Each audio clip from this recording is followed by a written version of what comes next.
At her funeral, there were only 3 people in the room: the priest, the lawyer, and the delivery boy. The pews were empty, the flowers modest, the air heavy with the kind of silence that follows a life slowly forgotten. Outside, the town carried on as it always had, unaware that inside that quiet chapel, a decision was about to be revealed that would unsettle years of assumptions.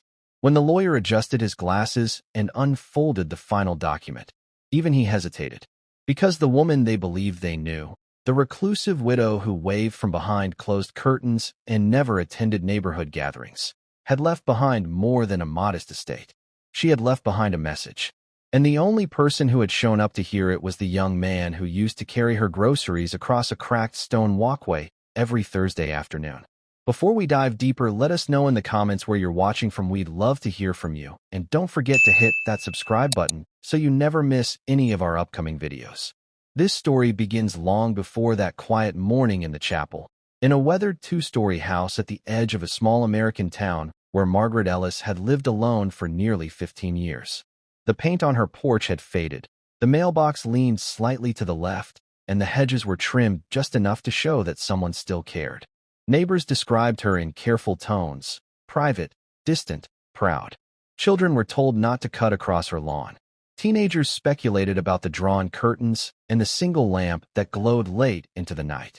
What few people understood was that Margaret had once been the center of every room she entered. She had been a school librarian for over 3 decades, the kind who remembered birthdays and kept spare mittens in her desk drawer for winter mornings. She had raised a son named Andrew after her husband passed away unexpectedly, working extra hours and shelving books long after closing to make sure he never felt the weight of what they had lost. And for many years, it worked. Andrew grew into a bright, ambitious young man who earned a scholarship and eventually moved to the city, promising he would visit every holiday. But life has a way of stretching promises thin.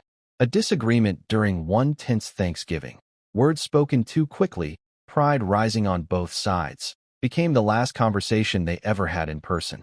Phone calls slowed, then stopped. Letters were drafted and never mailed. Seasons changed. Margaret waited. In time, waiting became routine. She kept Andrew's childhood room untouched, dusting the shelves, folding the blanket at the foot of the bed, telling herself that when he returned, she wanted everything to feel familiar. The town watched her grow quieter.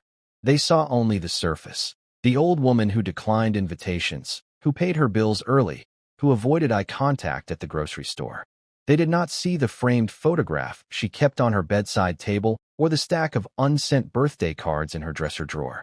Then one spring afternoon, a new delivery route brought a young man named Daniel Harper to her doorstep. He was 20 years old, balancing community college classes with long shifts for a regional grocery service. His father had left years earlier, and his mother worked double shifts at a diner off Route 9. Daniel understood responsibility in a way that made him older than his years. The first time he knocked on Margaret's door, she opened it only halfway. Her voice was measured, cautious. He introduced himself, offered a small smile, and asked where she would like the bags placed. She pointed inside without inviting him fully in. He noticed the house smelled faintly of lavender and old paper. He noticed the walls lined with books. He noticed, above all, the quiet. Over the following weeks, Daniel's visits became predictable in the best way. Every Thursday at 3, he would carry 2 or 3 bags up the steps, careful not to let the eggs crack or the bread bend. One afternoon, he saw her, struggling with a loose porch railing. Without asking for payment, he tightened the screws with a small toolkit he kept in his car. She watched from the doorway, saying nothing at first, then offering a simple thank you that lingered longer than expected. The next week, she asked his name again, as though testing whether he would answer with the same patience. He did. Their conversations began with practicalities, weather, delivery times, the rising cost of milk, but slowly shifted to memories. Margaret spoke about the school library, about children who used to sit cross-legged during story hour, about how the smell of new books once filled her with hope. Daniel listened. He told her about his classes, about wanting to study social work, about how he sometimes felt invisible in crowded rooms. Something in that confession softened her. She began setting aside a glass of iced tea for him on warm afternoons. He began staying an extra 10 minutes, careful not to overstep, aware that companionship can be offered gently or forced carelessly. One evening, as summer faded into fall, Margaret asked a question she had avoided for years. "Do you ever regret what you didn't say?" Daniel paused before answering. He admitted there were things he wished he had told his father before he left. Words about disappointment and forgiveness that remained suspended in memory. Margaret nodded, her eyes fixed on a distant point beyond the window. She did not speak Andrew's name that night, but it hovered between them. In the weeks that followed, she shared more of her story, the scholarship letter framed in the hallway, the Thanksgiving argument over career choices, the silence that followed. Daniel never offered advice. He simply listened, the way she once had for hundreds of children learning to read. Then, one Thursday in late November, Daniel knocked and received no answer. The curtains were drawn tighter than usual. The porch light remained on despite the afternoon sun. A feeling he could not fully explain settled in his chest. He called her landline. It rang unanswered inside. After several minutes, he contacted emergency services. Paramedics arrived and found Margaret on the kitchen floor, conscious but weak, her breathing shallow. At the hospital, she drifted in and out of awareness. Daniel visited once, uncertain whether he had the right, but compelled nonetheless. She recognized him. Her hand, fragile and cool, squeezed his lightly. "You came," she whispered. It was both statement and gratitude. Margaret returned home weeks later, though she moved more slowly. Leaning on a cane, Daniel insisted on carrying to her car. Winter arrived with early darkness and sharp winds. Their visits continued, quieter now, each aware that time felt different. Margaret asked Daniel to retrieve a small wooden box from her bedroom closet. Inside were letters addressed to Andrew, unsent and carefully dated. She did not ask Daniel to mail them. She only wanted someone else to know they existed. In early spring, Margaret passed away peacefully in her sleep. The town learned of her death through a brief notice in the local paper. A few neighbors expressed mild surprise.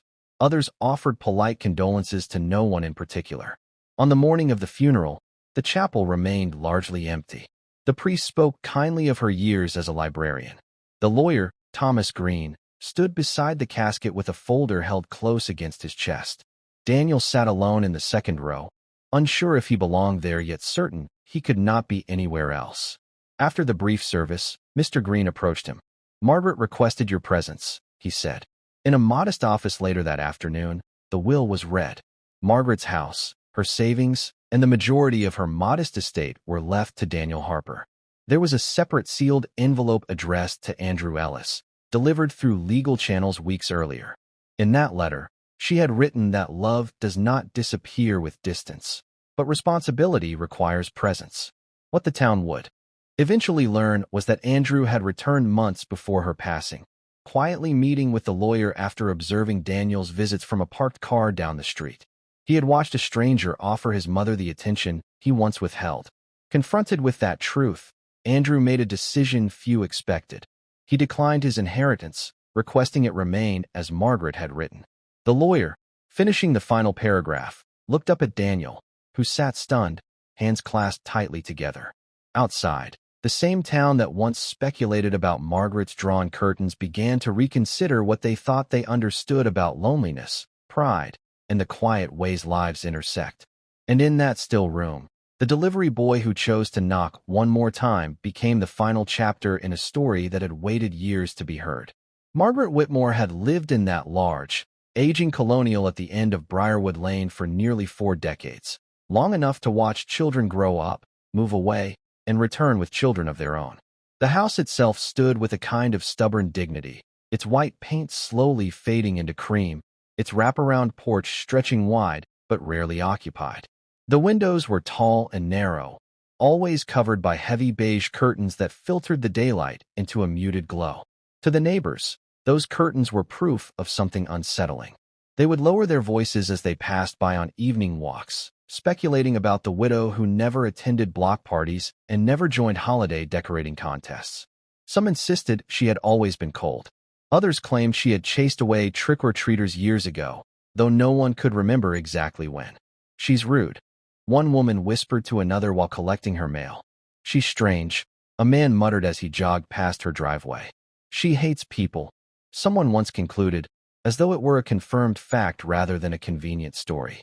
Over time, repetition hardened rumor into reputation, and Margaret Whitmore became less a person and more a cautionary tale told across trimmed lawns and backyard fences.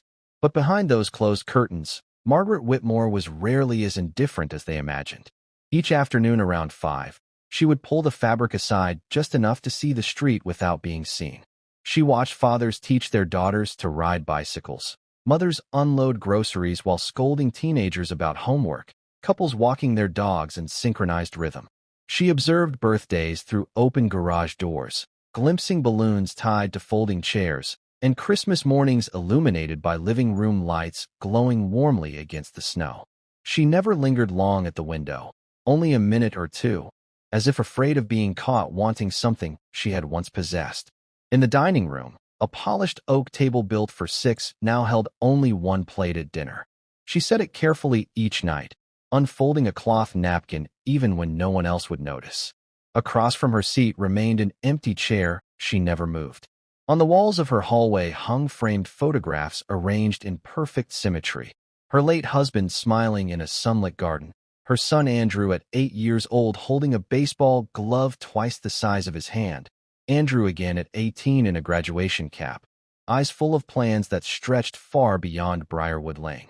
Margaret Whitmore dusted those frames every Sunday morning, her fingers tracing the edges of glass as though they were fragile relics from a different lifetime. She spoke rarely, but when she did, it was often to those photographs, quiet sentences offered into still air, updates about the weather, about the garden, about how the roses were finally blooming again this year.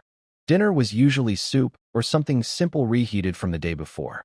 She would carry the bowl slowly to the table, sit upright despite the stiffness in her back, and eat in silence broken only by the ticking of the wall clock.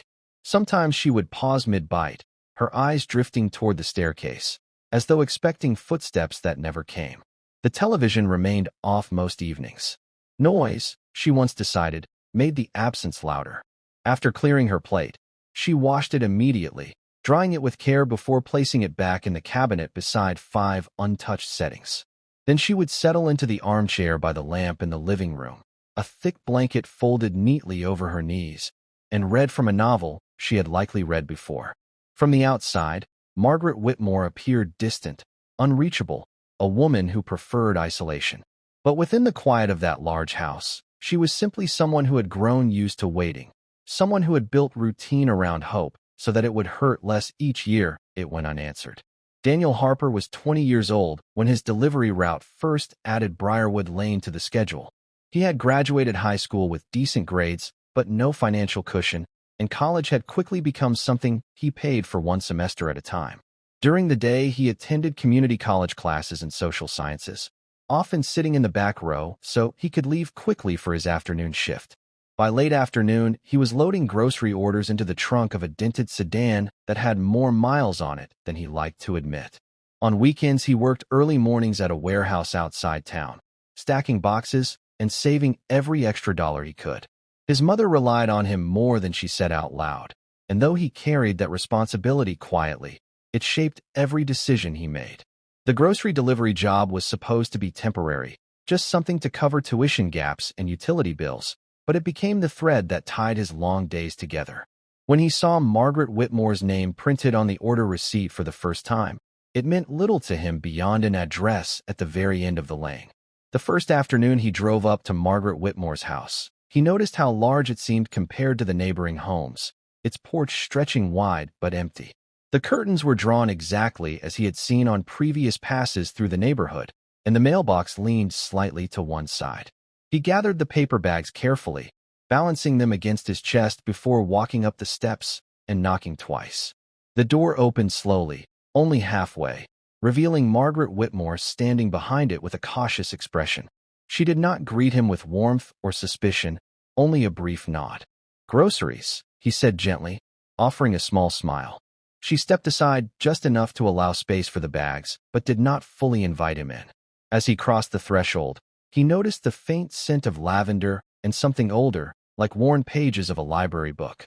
He also noticed that Margaret Whitmore moved carefully, one hand resting against the wall as she walked, her steps measured and deliberate.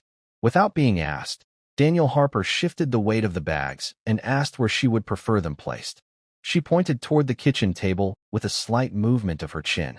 No extra words. No unnecessary conversation. On that first visit, Margaret Whitmore barely spoke beyond a quiet, "Thank you," delivered as if it were a habit rather than an emotion. Daniel Harper did not linger. He set the groceries down neatly, placing the bread away from heavier items and adjusting the carton of eggs so it would not roll. As he turned to leave, he noticed a loose porch railing just outside the door, the wood slightly detached from its base. He hesitated for a moment, then said, "Ma'am, your railing looks unstable. I can tighten it if you'd like." She studied him for a second, perhaps weighing whether kindness carried a hidden cost. After a brief pause, she stepped aside again. Daniel Harper returned to his car, retrieved a small toolkit he kept in the trunk for minor emergencies, and knelt on the porch to secure the screws. The work took less than 5 minutes, but when he stood back up, Margaret Whitmore was watching him with an expression softer than before. She did not smile widely, yet something in her posture eased. "You didn't have to do that," she said quietly. "I know," he replied, wiping his hands on his jeans, "but it's better fixed." It was a small exchange, simple and almost forgettable, but as Daniel Harper drove away that afternoon, Margaret Whitmore remained at the doorway a few seconds longer than usual, her hand resting on the frame, as if reconsidering everything she thought she understood about people who knock and leave. In the weeks that followed, Daniel Harper's Thursday visits to Margaret Whitmore's house became less transactional and more intentional. The second time he noticed something broken, it was the mailbox at the edge of the driveway, its small red flag hanging loosely as if tired of being lifted for letters that rarely arrived.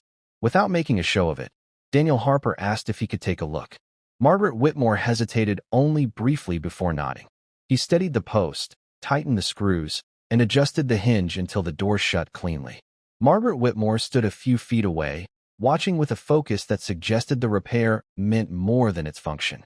When he finished, she ran her hand gently over the top of the mailbox as if testing whether it would hold, then looked at him with an expression that carried something close to appreciation.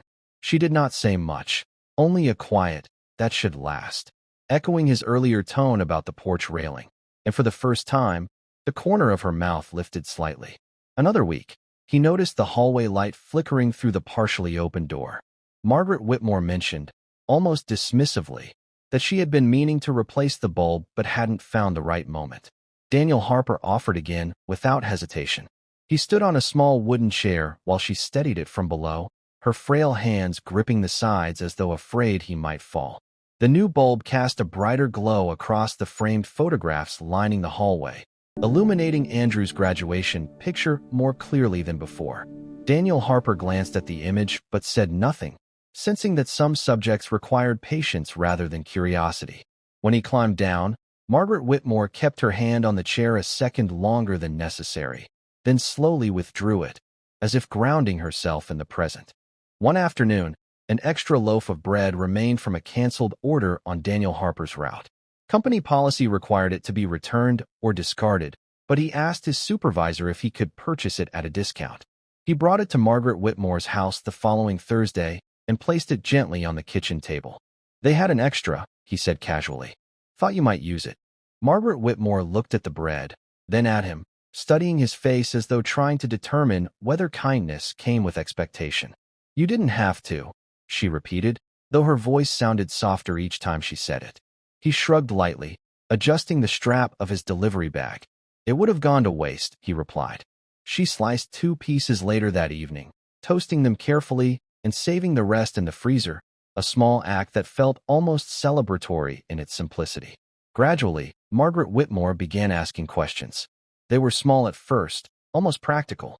"How many classes are you taking? Do you live nearby? Is your mother well?" Daniel Harper answered each one with the same steady tone he used on his deliveries, but there was something different in the way he spoke inside her kitchen. He mentioned the warehouse shifts on weekends, the long drives between neighborhoods, the tuition bills he calculated down to the last dollar. Margaret Whitmore listened intently, her hands folded on the table, absorbing details as though they were chapters in a book she did not want to end. Then one afternoon, as sunlight filtered faintly through the ever-present curtains, she studied his face more closely and asked a question that lingered longer than the others. "Why are you always smiling?"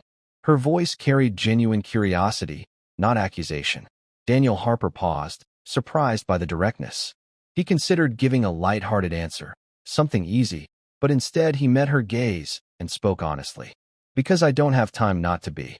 The words hung in the quiet kitchen, simple yet weighted with meaning. Margaret Whitmore looked down briefly, as if replaying them against her own years of silence. For a moment, neither of them spoke. Then she nodded slowly, a gesture of recognition rather than agreement. From that day forward, the space between them felt less like a doorway and more like a bridge, built not from grand gestures, but from steady presence, shared pauses, and the quiet understanding that sometimes the smallest kindness arrives exactly when it is needed most. As winter settled more firmly over Briarwood Lane, the conversations between Margaret Whitmore and Daniel Harper grew less cautious and more reflective, as though both understood that time, once ignored, had quietly taken a seat at the table with them. It began one Thursday when the air felt heavier than usual and Margaret Whitmore seemed distracted, her responses slower, her gaze drifting toward the hallway where the framed photographs hung in careful symmetry. Daniel Harper had just finished placing the groceries on the counter when she surprised him by asking if he would sit for a moment. He did, lowering himself into the wooden chair across from her at the dining table built for six, but occupied by only one for many years. For a while she said nothing, her fingers tracing the rim of her teacup, the steam rising between them like something fragile. Then, almost as if speaking to herself rather than to him, Margaret Whitmore said, "I had a son." The words were steady, but the silence that followed carried weight. Daniel Harper did not interrupt. He had noticed the graduation photograph in the hallway, the way the dust was never allowed to settle on that particular frame. Now he understood its significance more clearly. Margaret Whitmore continued slowly, choosing each sentence with care. Her son's name was Andrew. She described him as curious and determined, a boy who once read books beneath the covers with a flashlight and insisted he would leave their small town to see more of the world. After her husband passed away unexpectedly, it had been just the two of them against everything else. She worked long hours at the school library, shelving returns after closing, saving every spare dollar to help Andrew pursue opportunities she never had. For years, their bond felt unbreakable. But as Andrew grew older, ambition sharpened into independence, and independence sometimes arrived wearing pride. The argument happened during a holiday visit years ago, sparked by a disagreement over career choices and expectations neither of them had fully expressed. Voices rose. Accusations surfaced. Words were spoken in frustration that could not be retrieved once released. Margaret Whitmore admitted she had told Andrew he was abandoning the values she had tried to teach him. Andrew had replied that she was holding him back. The front door closed harder than either intended, and the echo of it lingered far longer than the argument itself. She explained that at first she expected a call, an apology, some attempt to mend what had been damaged. Days turned into weeks, then months. She drafted letters she never mailed, unsure whether reaching out would appear desperate or forgiving too quickly. Birthdays passed with only silence. Holidays became exercises in endurance. Margaret Whitmore confessed that there were moments she considered driving to the city to find him, but pride and uncertainty kept her rooted in place. "I thought he would come back," she said quietly, her voice thinning at the edges. "I thought he just needed space." Daniel Harper remained still, his hands folded loosely in front of him, aware that some confessions require an audience more than advice. Margaret Whitmore's eyes shifted toward the empty chair across the table. "I replay that day in my head," she continued. "I think about the words I could have swallowed, the tone I could have softened. I was angry. I was afraid of losing him. And I let both speak at the same time." There was no bitterness in her voice, only a deep, enduring regret. She admitted that as the years stretched on without contact, guilt replaced anger. She wondered whether her final words had convinced Andrew that home was no longer a place he could return to. The house around them seemed to amplify her confession. The ticking clock, the distant hum of the refrigerator, the faint creak of settling would all underscore the stillness between sentences. Margaret Whitmore lowered her gaze to her hands, now thinner and marked by time. "I never heard from him again," she said finally, the simplicity of the statement carrying more force than any dramatic detail could. Daniel Harper felt the weight of that absence, imagining the countless evenings she must have spent listening for a phone that never rang. He did not attempt to offer comfort wrapped in cliches. Instead, he nodded gently, signaling that he understood the gravity of what she had shared. In that moment, Margaret Whitmore did not appear distant or rumored to be unkind. She appeared as a mother who had loved fiercely and spoken carelessly, who had waited stubbornly and regretted quietly. And Daniel Harper, seated across from her in that large, nearly silent house, became the first person in years to hear the full story of how loneliness had slowly replaced what once felt like certainty. The following Thursday arrived colder than the rest. A thin layer of frost lined the edges of Briarwood Lane, and Daniel Harper noticed immediately that Margaret Whitmore's curtains were still drawn tightly shut. Normally, by the time he reached her house, there was at least a faint glow from the hallway light he had replaced weeks earlier. That small sign had become his quiet reassurance. But today, the windows looked dark. He balanced the grocery bags carefully on the porch railing and knocked. Once, twice. He waited, listening for the familiar slow footsteps that usually followed. Nothing. Daniel Harper checked his phone to confirm the delivery time. He knocked again, louder this time, calling gently through the door. "Margaret Whitmore?" "It's Daniel Harper." The sound of his own voice felt too sharp against the silence. He stepped back, scanning the driveway. Her car was still there. The mailbox he had fixed stood steady, unmoved. The bread he had brought the previous week would have run out by now. A strange unease crept into his chest. Not panic, not yet, but something heavier than inconvenience. He waited another full minute before trying the doorknob. Locked. The groceries remained on the porch, untouched. Daniel Harper's mind began replaying their last conversation. Her thin voice, the way she had seemed slightly more tired than usual, though she insisted she was fine. He felt a tightening in his stomach, the same instinct that had pushed him to tighten the porch railing months earlier. Some part of him knew this silence wasn't ordinary. He stepped off the porch and dialed emergency services. His words were calm but urgent. He explained that Margaret Whitmore was elderly, lived alone, hadn't answered the door, and that something didn't feel right. The operator assured him help was on the way. Minutes stretched painfully long. Daniel Harper stayed by the door, pacing once, then stopping, staring at the darkened windows as if willing them to flicker to life. When the ambulance and paramedics arrived, the quiet street filled briefly with flashing lights. Neighbors peeked through curtains, curious but distant. Emergency responders entered the house. Daniel Harper stood frozen on the porch, his breath visible in the cold air. After what felt like hours but was only minutes, one of the paramedics stepped back outside and nodded. "She's alive," he said. "Very weak. Likely dehydrated. You did the right thing calling." Relief washed over Daniel Harper so quickly it left him lightheaded. They wheeled Margaret Whitmore out on a stretcher. She looked smaller somehow, fragile beneath the blanket tucked around her shoulders. Her eyes were half open, unfocused at first, until they landed on him. For a brief second, recognition flickered. Daniel Harper stepped closer, careful not to interfere. Her hand moved slightly against the blanket, as though reaching for something steady. He leaned in just enough to hear her. Her voice was barely a whisper, fragile and uneven. "Thank you for coming." 3 simple words. But in them was relief. In them was gratitude.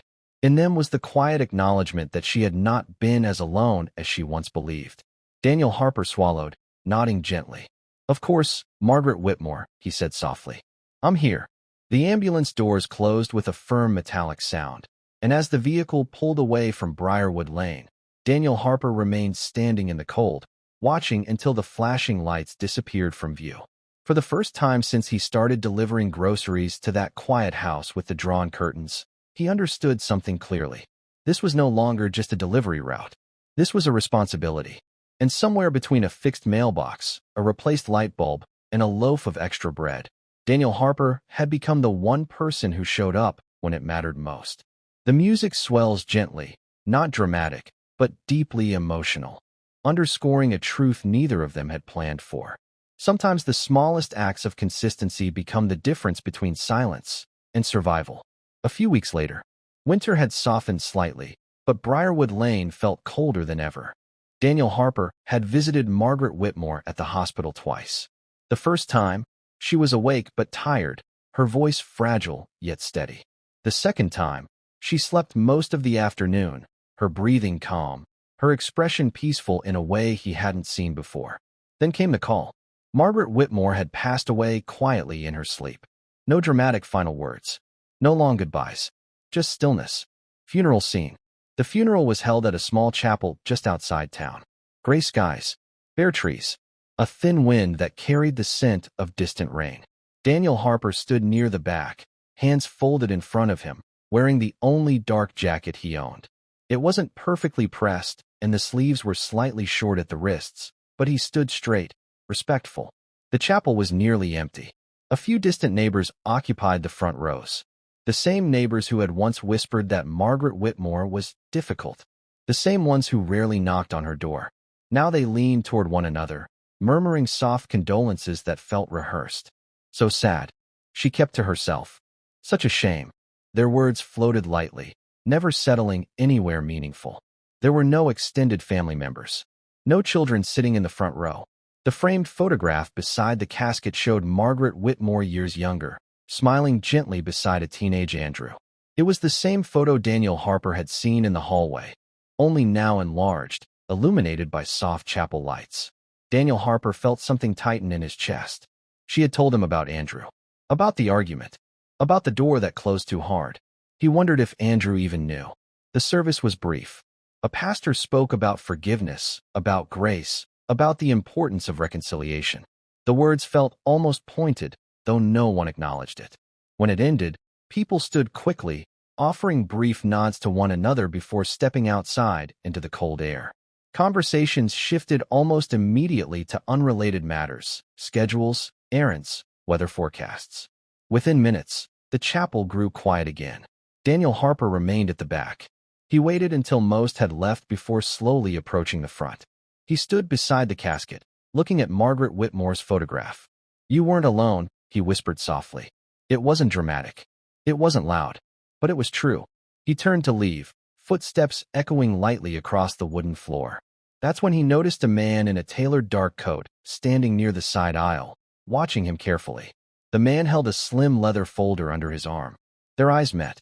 The stranger stepped forward with calm precision. "Excuse me," he said politely. Daniel Harper paused. The man studied him for a brief moment, as if confirming something. Then he asked, "Are you Daniel?" Silence. The question hung in the air longer than expected. Daniel Harper felt his pulse quicken slightly. He nodded cautiously. "Yes," he replied. The man extended his hand. "My name is Mr. Callahan.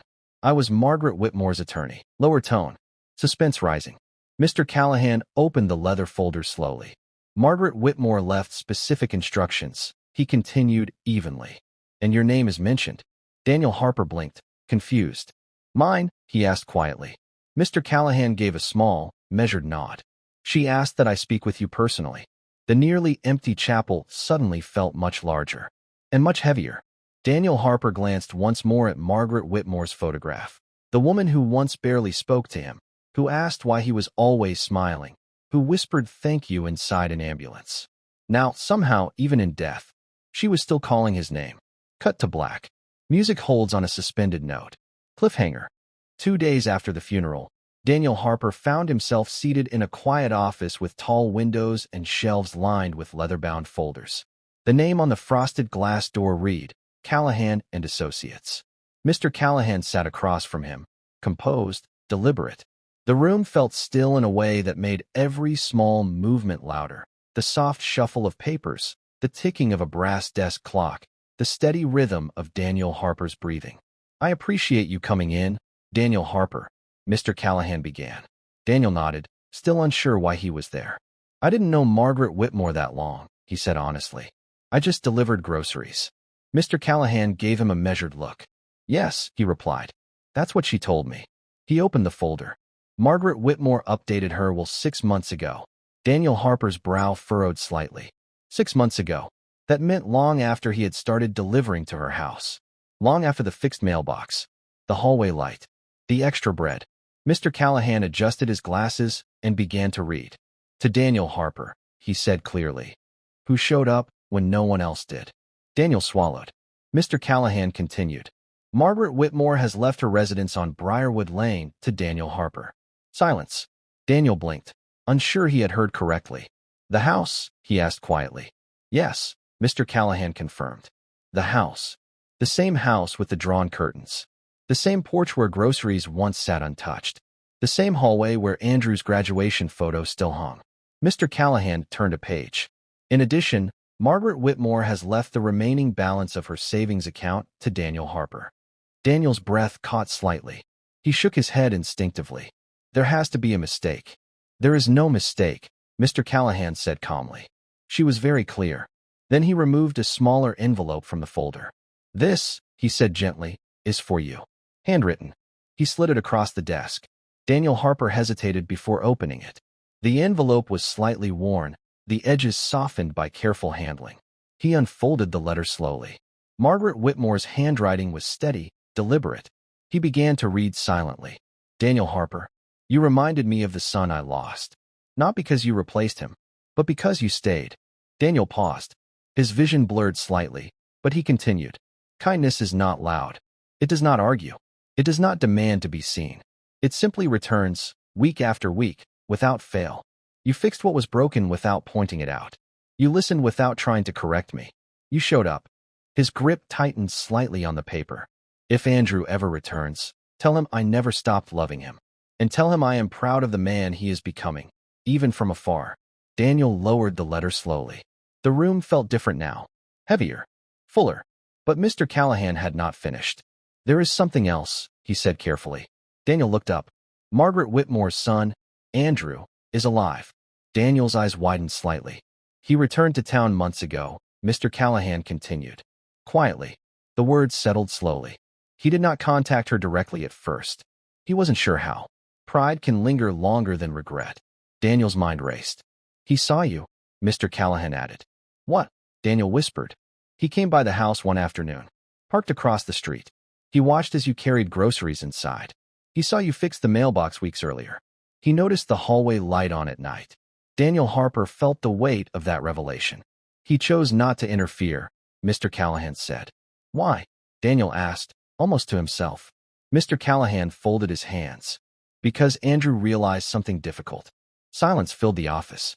He realized that you were giving Margaret Whitmore something he had not given her in years. Daniel's chest tightened. Presents, Mr. Callahan finished. Not money. Not apologies shouted from a distance. Not occasional messages sent too late. Presents, Andrew told me. Mr. Callahan continued. That when he saw you with her, laughing softly in the kitchen, steadying the chair while changing the light bulb, he understood that she wasn't as alone as he feared. Daniel Harper looked down at the letter again. He said, Mr. Callahan added quietly, that for the first time since their argument, he felt relieved. The room was silent except for the faint ticking of the clock. Margaret Whitmore had not replaced her son. She had not rewritten her past.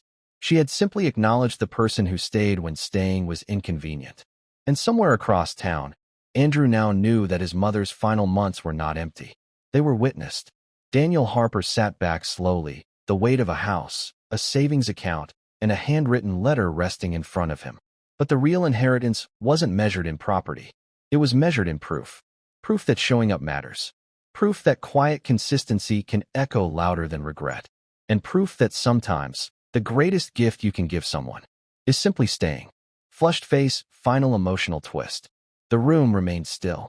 Daniel Harper was still holding Margaret Whitmore's letter when Mr. Callahan cleared his throat gently. There is one more detail, he said. Daniel looked up slowly. Margaret Whitmore originally divided the estate between you and her son, Andrew. Daniel's heart shifted at the name. Mr. Callahan continued carefully. However, Andrew formally declined his portion. The words didn't register at first. He what? Daniel asked quietly. He refused the inheritance, Mr. Callahan repeated. Legally and in writing. Daniel's fingers tightened slightly around the edge of the desk. Why would he do that? He asked, more to himself than to the attorney. Mr. Callahan reached into the folder again and removed a second envelope, different from Margaret Whitmore's. This one was newer, uncreased, intentional. He left a note, Mr. Callahan said. Addressed to you. Daniel hesitated before accepting it. The handwriting was different, firmer, slightly sharper. He unfolded it slowly. Andrew's words were direct. Daniel Harper, I watched you help my mother when I didn't know how to. I saw you show up every week without being asked. I saw you listen when she spoke about me, even when it must have been uncomfortable. Daniel's breathing slowed. I told myself I stayed away because I was angry. But the truth is, I was ashamed. Ashamed that I let one argument define years of love. The office felt smaller now. When I saw you carry groceries inside, fix the mailbox, and sit at her table like you had nowhere else to be, I realized something. Daniel swallowed. You gave her what I kept postponing. Time, attention, presence. The final line stood alone. He earned what I abandoned. Silence. No music. No dramatic movement. Just stillness. Daniel lowered the letter slowly. Andrew had the legal right, the biological claim, the history, but he chose to step back, not out of resentment, not out of indifference, but out of recognition. Recognition that love is not proven by blood alone. It is proven by who stays. Mr. Callahan closed the folder gently. Andrew has already left town again, he said quietly. But he asked me to tell you one more thing. Daniel looked up. He said, thank you. The words landed differently than Margaret Whitmore's whisper in the ambulance. But they carried the same weight. Daniel Harper sat there for a long moment. The house on Briarwood Lane now legally his, the savings account transferred in his name. Yet none of it felt transactional. It felt entrusted. Margaret Whitmore had lost her son to pride. Andrew had nearly lost his mother to silence. And somewhere between those two spaces, Daniel Harper, a 22-year-old delivery driver working 2 jobs, had simply shown up. No grand plan. No expectation of reward. Just consistency. The ticking clock in Mr. Callahan's office continued its steady rhythm. And in that quiet, powerful silence, everything finally made sense. The screen fades from Mr. Callahan's quiet office to Briarwood Lane. The house that once stood silent now has its curtains open. Warm light spills gently from the hallway, the same hallway where Daniel Harper once changed a flickering bulb. Inside, the walls remain the same. Margaret Whitmore's framed photograph still rests carefully on the shelf. Andrew's graduation picture still hangs in its place. But the house no longer feels empty. Narration begins, calm and steady. Margaret Whitmore waited years for a phone call that never came. A soft image of the porch. The mailbox Daniel Harper fixed stands firm, unmoving. But in her final months, she wasn't alone. Cut to Daniel Harper placing fresh flowers near her photograph. No dramatic gestures, just quiet respect. Daniel Harper didn't replace her son. Pause. He simply stayed. A gentle shot of the kitchen table, 2 cups instead of 1. The chair across from it no longer feels abandoned. And sometimes that is enough. Music rises softly. Andrew learned something too late, but not too late to understand. A final shot of Daniel Harper stepping onto the porch at sunset, looking out over Briarwood Lane. Not proud, not triumphant, just thoughtful. Sometimes family isn't blood. A brief pause. It's who shows up when nobody else does. Please don't forget to hit that subscribe button, likes, share, and drop your comment. Your support allows us to keep telling those important stories.